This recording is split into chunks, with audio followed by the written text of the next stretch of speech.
குருபரன். ஓம் நம சிவாய, ஓம் நம சிவாய. குருவே சரணம், ரிஷீஸ்வராய சரணம். என்னுடைய மூத்த திருவடியாக இருக்கக்கூடிய எம்பெருமானுடைய சிவபெருமானுடைய அடியன் போற்றி இந்த கணபதியை முன்னில் நிறுத்தி கொண்டு இந்த சித்தர்கள் மாநாடில் வந்து கலந்து அதன் வழியாக இந்த உலக மக்களுக்கு ஒரு அறிவிக்கை விடுவதாக இந்த சிவசத்தியப்பாறை என்ப ஊரிலிருந்து புனலூர், கேரளா மாநிலம் புனலூரிலிருந்து வருகை தந்துள்ளேன்.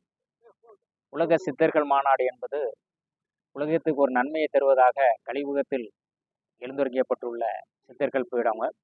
அதனால இன்னைக்கு பல ஆயிரம் சித்தர்கள் ஒன்று சேர்ந்து கோவை மாவட்டத்தில் சித்தர்கள் மாநாடு நடைபெற்று சிறப்பாக நடைபெற்று கொண்டிருக்கிறது. அதன் வழியாக அடியன் ஒரு வேண்டுகோள், எந்தெந்த உலகில் வாழும் மனிதர்களாக இருந்தாலும் ஒரு யோக சித்த நிலைக்கு அடைந்து சித்தம் தெளிய வேண்டும் என்பதுதான் இந்த நீதி. இந்த கலியுகத்தில் என்ற சிறப்பு என்றால் ஒரு யுகம் கடந்து போகிறது. அந்த யுகத்துல நம்ம பல சித்தர்களை இன்னை தேடிக்கிட்டு இருக்கிறோம். அந்த பாரத பூமியில உலக எங்கும் பாரத பூமி என்கிறது ஒரு புனிதமான ஒரு இடம். அதான் இந்தியா. இந்தியாவில் ஒரு தென்னக தமிழ் மண்ணில் தான் தென்னாடு சிவனை போற்றி என்ற ஒரு வரப்பிரசாதம் நம்ம கிடைக்கப்பட்டு எல்லா உலக மக்களுக்கும் நம்ம அதை அறிவிச்சிட்டு இருக்கிறோம். அதே போல் இந்த அடியே இந்த இடத்திற்கு வந்ததில் மிக மகிழ்ச்சி அடைகிறேன். அதேபோல் கேரளா புனலூர் என்ற ஊரில் சத்தியப்பாறை என்கிற ஒரு சிவபெருமான் எழுந்தருளிக்கிறார். அங்கு 1001 ரிஷிகளும் ரிஷிமார்களும் சித்தர்களும் கூடி யாக நடத்தப்பட்ட இடம்.